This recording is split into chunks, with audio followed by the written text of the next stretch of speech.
Hello guys. Okay. Para to sa mga Gemini guys, na kayo Gemini, this is for you. Message sa mga Gemini sa pag-ibig ninyo guys.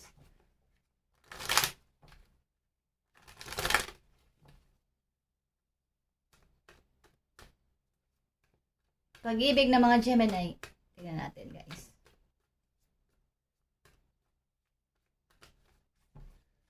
Okay.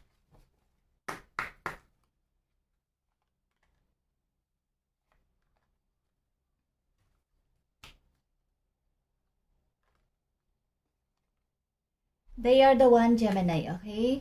And put yourself first. Meron kayong minamahal guys na sinasabi nyo the one para sa inyo. Kaya lang is bigyan din nyo ng panahon o ng attention ng inyong sarili. Loving yourself makes you more romantically attractive. Okay? So, ang inyong relasyon ng inyong partner sa ngayon is maaaring okay naman at ito yung romantikong partner na hinahanap ninyo o romantic na. Ito yung gusto ninyong tao sa buhay ninyo na makasama niyo habang buhay. Okay? At ito yung hinahanap ninyo. Okay. Gemini, they are the one and you have put yourself first dito.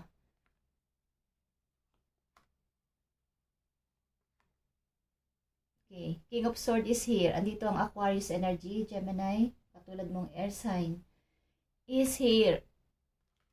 Nandito ang Two of Wands, Page of Wands, Seven of Wands, and the Page of Cups. So, marami ditong page. Okay? Dalawang page dito.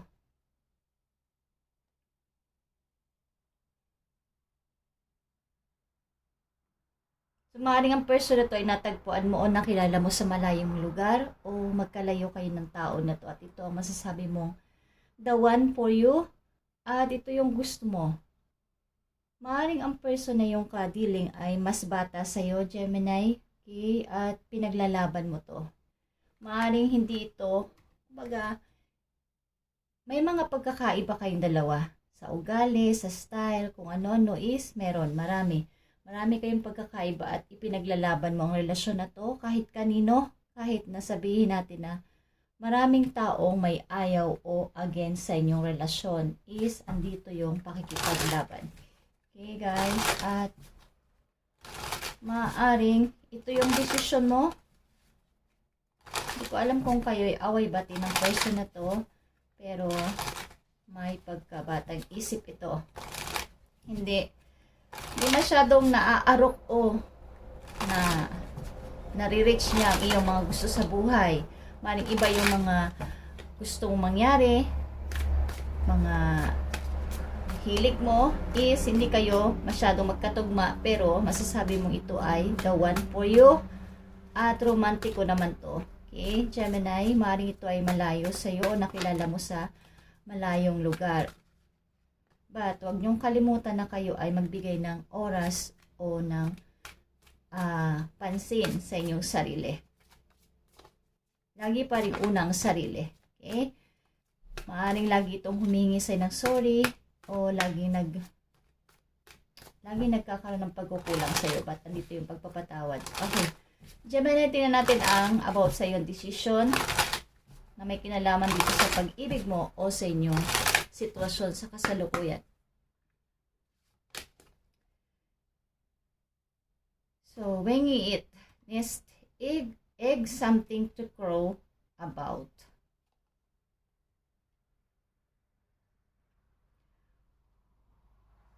So, may mga pressure.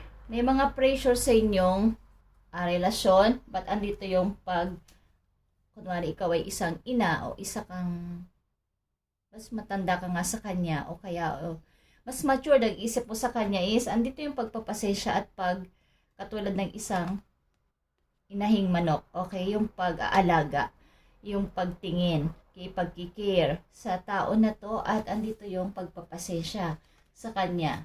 At iniisip mo lagi na kailangan mo itong i-grow ang relasyon na to sapagkat ito yung part na to ng buhay mo o part na siya ng buhay mo. Okay? Gemini. Pag-ibig ng mga Gemini.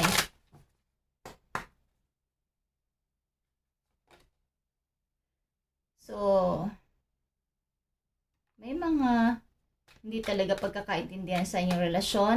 Guys, mga hindi nagsasabi ng totoo sa inyong relasyon ng person na to. Maaaring hindi kayo magkasama pa sa bahay o madalas magkasama, kaya maraming mga hindi alam sa bawat isa. Tingnan pa natin ang message for you. Andito ang toxicity.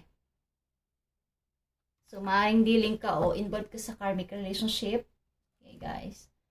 Magnetic attraction ito para sa iyo sapagkat napakalakas ng dating ng person na tayo sa iyo, Gemini. Kaya ang nangyayari dito is minsan nakakalimutan mo na ang iyong sarili dahil sa pagmamahal na to. Okay? Toxicity is here. Karmic relationship ito.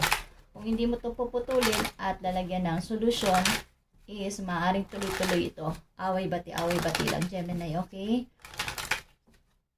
Tingnan natin ang payo sa iyo, Gemini. So, good news is here, Gemini, about sa iyong sitwasyon. Sa ngayon, sa trabaho man to o sa pag-ibig, you may so receive an important but very unexpected gift. Okay, something gift, meron kang matatanggap. Ko alam kung kanino galing, but may gift kang matatanggap. Someone has sacrificed a lot to help you open doors and grow. A lot of things will change for the better. Okay.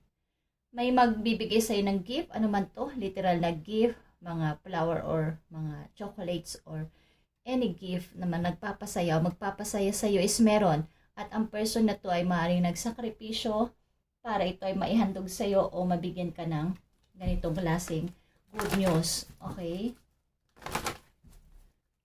Ano pa masasabi mo sa pag-ibig ng mga Gemini sa kanilang karelasyon o sa kanilang sitwasyon sa ngayon? About sa kanilang pag-ibig. Gemini. Pag-ibig ng mga Gemini. Tingnan natin to, guys. So, deception is here, guys. Had to say, maaari talagang kayo ay hindi nagiging okay ang relasyon nyo ng yung kasintahan sa ngayon, ng yung iniibig sa ngayon, at merong hindi nagsasabi ng totoo. Okay, sad to say. But, pakiramdaman mo ang paligid, pakiramdaman mo ang yung relasyon, at hindi ko alam kung may pinagpipilian ka din o nag-iisip-isip ka na ma-release ito o maka-exit dito. Okay? Maaaring may tao dito na gumugulo pa rin sa iyong isip o may nagpapagulong tao sa iyong isip, something pinagpipilian din or nagdadalawang isip ka na sa iyong kasalukuyang relasyon. Kung magpapatuloy ka pa dito. May tao dito magsasakripisyo para sa iyo, para maibigay sa iyo magandang gift na to, ang good news na to. Paparating na message sa mga Gemini, ayon pa rin sa kanilang sitwasyon. I need message, 2 message. Mahalaga ito. Speaking of pinagpipilian is meron o pagpipilian. Okay?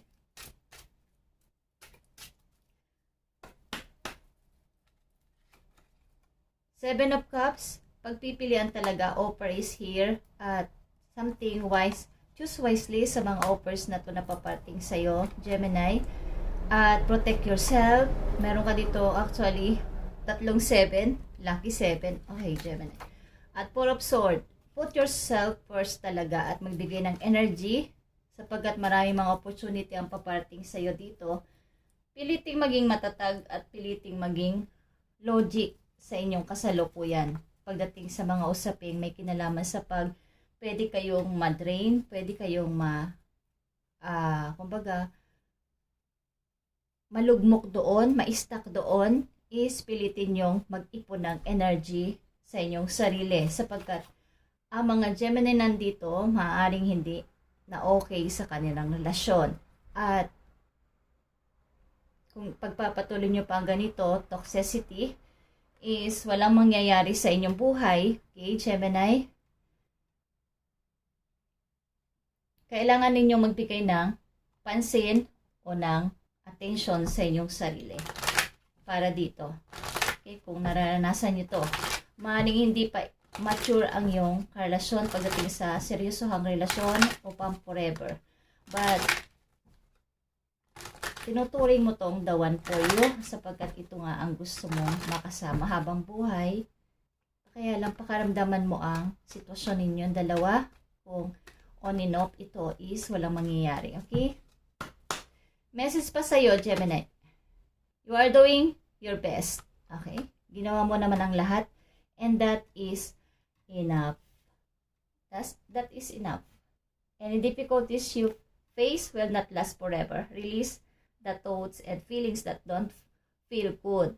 Focus all your energy on love, happiness, your hopes, and dreams. Okay. So, doon ka mag-focus o magbigay ng atensyon sa mga tao na nagbibigay sa'yo ng halaga at hindi ka uubusan ng enerhiya sa pag-ibig. Okay, huwag kang mag-stay sa pag-ibig na ikaw ay inuubos pa kunti-kunti at wala nang matitira sa'yo. Put yourself first, Gemini. Hindi masabang umibig, pero kung toxic na to is, kailangan mo nang palayain ng iyong sarili para sa iyo mismo. Okay? Para mag-grow ka pa at matupad mo pang yung mga pangarap sapagkat release the thoughts and feeling that don't feel good sa inyong kasalukuyan. Okay? Thank you, Gemini, and God bless sa inyong lahat, guys. At kung may kilala kayong Leo sa inyong chart is happy birthday sa kanila, guys. Thank you and God bless.